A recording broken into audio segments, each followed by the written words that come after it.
I'm Danielle Hartwick, part owner of Isle Poutinerie. Isle Poutinerie is Nanaimo's only 100% and approved gluten-free food truck. We serve poutine of every kind of soul food made from scratch. It's a whole lot of love. That's basically do one thing, do it well. The thing about the food is it's from scratch. It's all from scratch. Everything. It is a potato at the beginning of the day.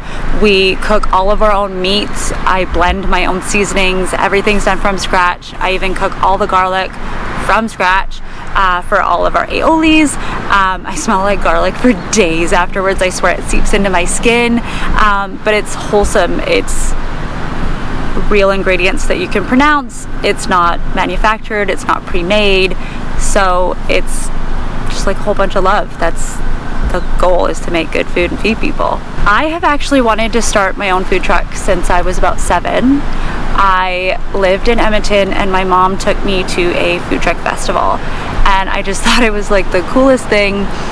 And it was all of these different foods and these people, and they were all having such a great time, and they looked like they were having so much fun at work, and I was just like, oh my god, I want to do that. So little 7-year-old me is like, yeah, I'm gonna own a food truck one day. And then you grow up and everybody tells you, no, you need to get a grown-up job. And so I was like, okay, and I just kind of cast it aside. It's one of those things where it's like, you grow out. Nobody grows up to be an astronaut. Nobody grows up to be, a veterinarian, because when you're 7, that's what you want to do. And so I got a grown-up job. And years and years later, a good friend of mine, Brooke Turner, I worked with her at a previous job, and she was starting a food truck. And I was like, oh my god, can I come work for you? And she thought it was funny, and I think she thought that I was doing it as a kindness to her, like if she needed staff, like I'll come help you if you want. But I was like, oh my god. And I went home and told my hubby, and I was like, oh my god, Brooke is starting a food truck, and I'm gonna work for her. Like, this is so exciting. And I was like, okay, well, this is my little childhood dream, and maybe I don't actually need to have my own food truck. I'll just work on a food truck, and that's gonna be enough for me, and that'll check it off the bucket list, and I'll be good to go. So I worked with her for 4 seasons. My girlfriend Ashley was working at a hospital, and she was exposed to COVID and exposed me to COVID. So I needed to quarantine for 2 weeks, and I quarantined all by myself, and I was so sad that I didn't get to work. And the first day I got to go back to work, I was dressed for work like 2 hours early. I was so excited to go. And Ashley looked at me and she's like, okay, it's only because you haven't seen human beings in weeks. Talk to me again at the end of your shift. And I was like, yeah, okay, well, I really missed it. And she's like, yeah, right. And so I went to work that day, and it was insane. It was so busy. Like, it is the kind of busy in restaurants that everybody talks about. It just eats your life. It eats your soul. It's so busy, everything. And at the end of the day, you're like exhausted, and you're mentally exhausted, and you're physically exhausted. And she picked me up, and she's like, so how was your day? And I was like, oh my god, it was awesome. It was this, and this. I just like couldn't stop, and it was just like blah. And she's like, okay, stop. You have to do this. And I was like, no, it's fine. Brooke sold her business, and it's okay. I'm just gonna get a grown-up job. I've done the bucket list. And she's like, no, you can't be this excited after work. You can't be this excited going to work and not want to do this for a living, for you. And I said, no, like, that's just ridiculous. Like, nobody just like starts a business. And so that was in July, end of July in 2022. And it was the beginning of September. It was September 3rd that she finally, after so much time, convinced me that I should open a food truck. And I was like, okay, fine. What am I gonna make? Like, what am I gonna do? I'm not a cook. I've never done culinary. I've worked a little bit, but mostly I've been front of house. I don't actually know what I'm doing. What am I gonna do? And she's like, you know what you should do? What's that fry thing? The fry thing that you do, you know? And I was like, well, nobody's gonna eat my fry thing. And she's like, no, I think so. She gave me a scrap piece of paper at her parents' house. She was studying. And it was basically like, here's a pen, here's a paper, see if you can scribble down a menu. But it was really basically like, I'm studying, leave me alone. Here, busy work. And we actually have that piece of paper at home framed because that ended up being our original menu. I think there was 1 or 2 small changes, but otherwise it was exactly what we opened with. September 3rd, she convinced me, and the 25th of September, we bought the truck. And mid-October, we were ready to open. We had our soft launch, and we were open in November. Everything kind of fell into place when she said, just do it. So I jumped, and I spent all of my life savings, and I bought a food truck, not knowing what I was doing and just hoping that it would work out. My whole family was like, yay, but secretly they're like, oh my god, this is the worst idea, like, who does that? And they cheered for me out loud, but amongst themselves talked about how it was totally gonna fail. I was convinced, or maybe I just convinced myself, and I was like, no, it's not, it's gonna be great, it's gonna be great. And I wouldn't let it give up. So we opened, and I showed up every single day. Eventually it is the mammoth that it is today, which is amazing. It's been a wild 2 seasons, and we're really looking forward to this season. Been kind of wild, from that little fry thing I do to everybody's favorite fry thing.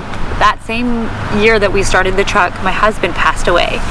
And so as we are starting the truck, he was the motivating factor. I didn't have a backup plan. I was newly widowed. I had a daughter, a teenage daughter. I had no idea what I was doing. The job that I had working with Brooke, she was moving to her pub, which worked out great, but life was like really unknown and very rocky when I just literally jumped into the food truck. And I did not have a backup plan, which meant it couldn't fail. I couldn't let it fail. There wasn't another option other than making this work. When we first opened, everybody's like, oh yeah, that's Taz's wife. And so they'd come out and they'd support, and they would talk about it, and even they would recount that he had talked about, one day my wife is gonna own a food truck. One day this is gonna happen. And so that was super cool. The angry poutine on our menu is actually my husband's poutine. It's the poutine that we designed so that he was always a part of it. And it is a very popular poutine. He always wanted things spicy. Always had a bottle of hot sauce in every drawer, in every pocket, in every vehicle. So that was kind of his thing. Ashley actually tried to convince me when we first opened to call our truck Fantastic Poutines and have it where it was Fan-Taz-Tick poutines, and I was like, I think that's a little too on the nose, so we're not gonna do that one. So we ended up going with Isle Poutinerie, and VIP became a thing, something I swear he has got his hand in. It's every so often things just perfectly line into place. I'm sure that's his way of being like, it's okay, I got you. And it's been great. It's been really good. It's a little memoriam for him, and I think he would enjoy it. I think that he would have liked it. He was in event planning. He worked for the city, and so he was the one that did like Canada Day, and he did all these big events. And so I guess it's kind of my love of food versus his love of the events and the big and the planning and the go big or go home that is kind of the yin and yang that is VIP. I just definitely think that he's part of it. I know he is. Whenever we made choices, when it came to the menu or when it came to what events we did or how we catered to people. It was always a thought of how can we feed the most amount of people? How can we make the most people happy? How can we make the most number of people included? How can we do almost the exact opposite of everywhere else? Everywhere else, somebody makes a menu, somebody does something, and then they like, okay, whoever likes this will like it. And we're like, no. Who's the outliers? Who are the ones that never get anything? And it was a big reason that we made our truck gluten-free. It was a big reason that we have the entire menu available vegan, vegetarian. Made our entire menu vegetarian, and to have so many vegan options is, I'm an allergy kid. I grew up being allergic to life, is what the kids used to call me, because back then allergies weren't really a thing. And so instead of nowadays where you don't bring peanuts to the school so that kids can be included, I grew up in a time where if somebody brought peanut butter, I had to sit outside the class by myself at lunchtime, and I hated that. If I went to a birthday party, I couldn't eat the cake. If I went somewhere, I couldn't have things. And so I was always a little left out of that. And I always thought that that was really unfortunate. So we try really hard to make our menu as accessible as possible. And it is probably the highlight of my day when somebody comes up and goes, do you have any gluten-free options? And I say, actually, we're entirely gluten-free and we're celiac scene approved. And I point to our plaque and they go, no. And I go, yeah, actually. And they're like completely. And I go, yes, welcome to the good life. You can order anything you want and you're going to be safe here. And people come up and they see, oh my God, you have a vegetarian, you have a vegan option. Oh my God, you have a whole section of your menu. And people come up all the time and they say, I never get to go out with my family and eat food. We go to all these big events or markets or festivals or exhibitions, and they're like, this is the sandwich I brought. And it's like a little plastic bag with this kind of smushed sandwich that they've tucked in a bag pocket or a backpack or something. And they're like, this is going to be my lunch, because I was so sure that I wouldn't be able to eat anything. And I do. I get to eat the same food that my family does. I get to sit down at a picnic table and be like, I'm just gonna steal a bite of your fries. And I get to be normal. I get to be just like everybody else for that day. And so everything that we did was with that in mind. How can we make ourselves more inclusive? How can we make our menu? We're constantly touching base with customers and fans. And if I'm not sure what the answer is, I'll just put it out to everybody else. I'm like, hey, what do you think about this? Help me decide this. And there will always be an uproar of people that are like, oh my God, this, or oh my God, that. I'm like, I didn't even consider that, because that's not my allergy or that's not my experience. And no, actually, it wouldn't be that hard for us to change that. And I could change 2 things on my truck and all of a sudden somebody could eat with us. And so that was always a really big goal. A big thing that I have worked on since we started, I was very passionate about having vegan versions on the menu. I really wasn't sure how many people would want to eat my food or eat my vegan food. And so when we started, we had 4 vegan options. We had the vegan classic, and then a vegan version of our angry, our cowboy, and our burger. And the vegans came out in full force, and it was fantastic. And then we started doing features, and I started saying, okay, well, every feature is going to have like a vegan version of it. And so anytime we released something new, it would have a vegan version. And more vegans would come out and they're like, oh my God, I have options. And so we expanded our menu 2 years ago. Don't quote me, I don't remember how many vegan menu options we have now, but like we have an entire section. So it's not like an afterthought. And one of the big goals that I've had is to make my entire menu available vegan. And I've been working on it for 2 and a bit years, and our new menu is coming out this year. I'm not entirely certain when, but the entire menu will be available original, vegetarian, dairy-free, and vegan, so that there is no more segregation. You can just order exactly what you want. It's not an afterthought. It was meant to be as inclusive as possible, and I'm really looking forward to it. I'm very much looking forward to being able to say that you can pick anything you want, and you don't have to compromise. You don't have to get something that isn't a meal. It's not, oh, well, you can have this, but we have to take this away, and we take these 3 ingredients out, and then we swap that. No, it is already the exact same thing.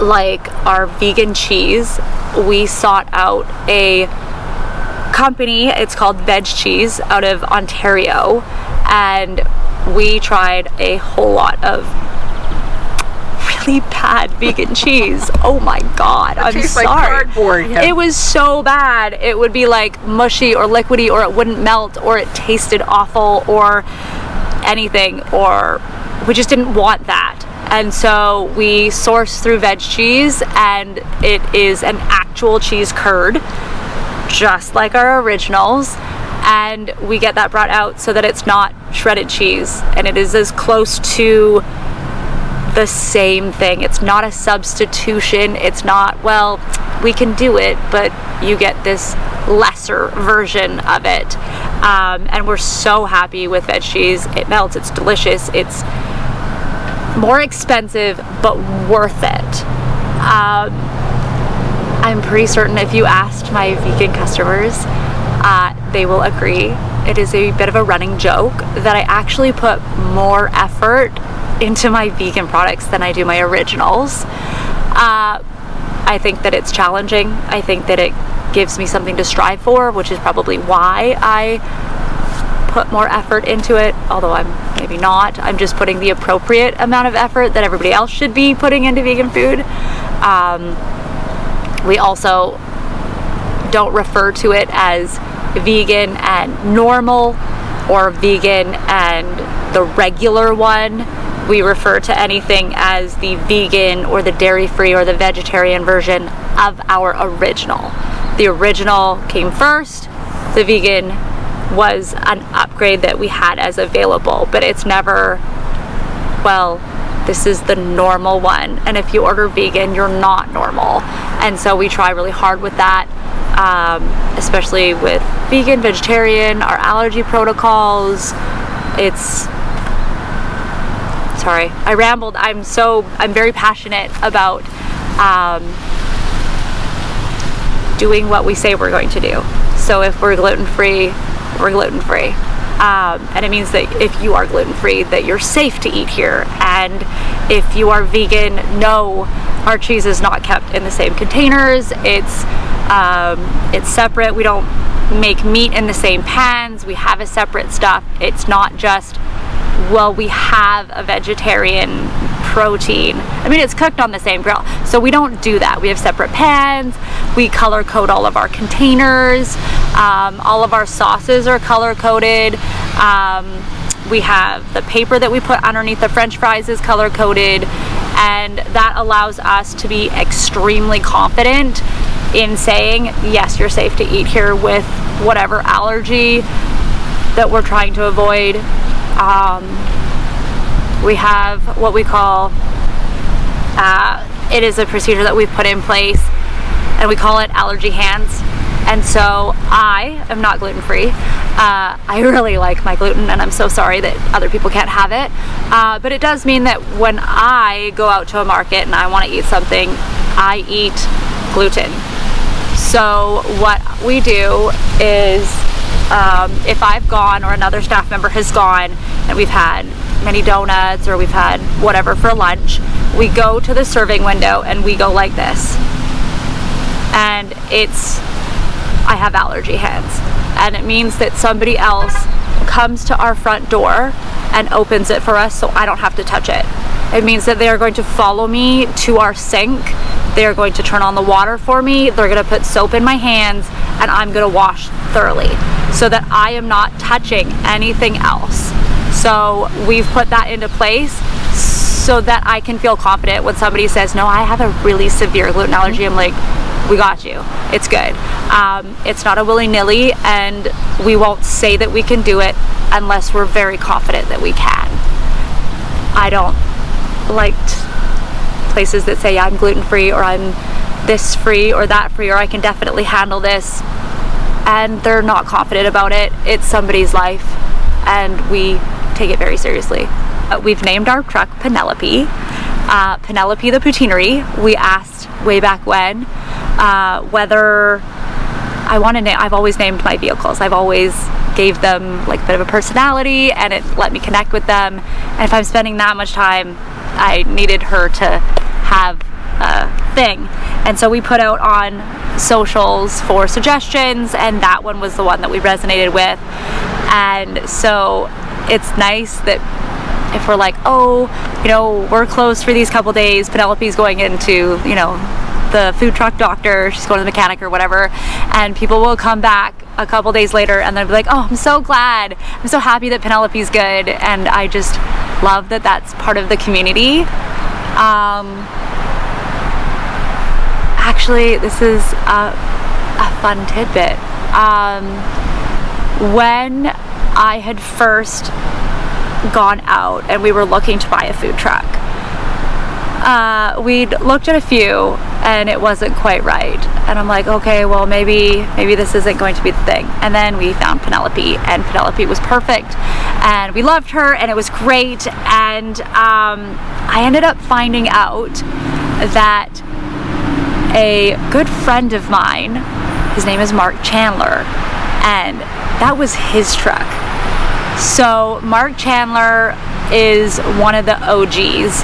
He is one of the first trucks that opened on the island in the area. He opened Extreme Eats. So this was the original Extreme Eats truck. And he will tell stories of the day he went and picked her up from Apollo in Vancouver, and he tried to make the ferry and he didn't make the last ferry, and he like slept on the floor waiting until the next day. And I'm like, oh my god, I've absolutely done that. I've had a nap in the truck, I've done all of that. And so we always say how kismet it was that I got his truck, because I didn't know it was his truck when I got it, and I didn't know his backstory. But he came down once and said, oh yeah, this is my old truck, and I'm like, oh my god, that's great. And we bought it, we talked about it, and it was awesome.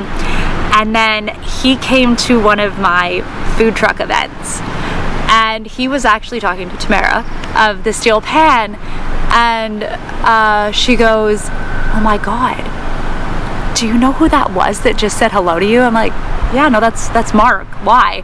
And she goes, that's Mark Chandler. And I'm like, okay, do you want an introduction? And like I had no idea. And she's like, no, he's like the original. I was like, Mark, come here for a second. He's like, yeah, what? And he comes over. I was like, this is Tamara. And like, I introduced them, and it was funny.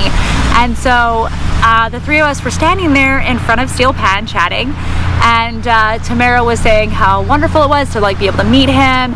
And he's like, this is so great. And he's like looking around at this event, and it is only food trucks. Like, it's meant to be for food trucks.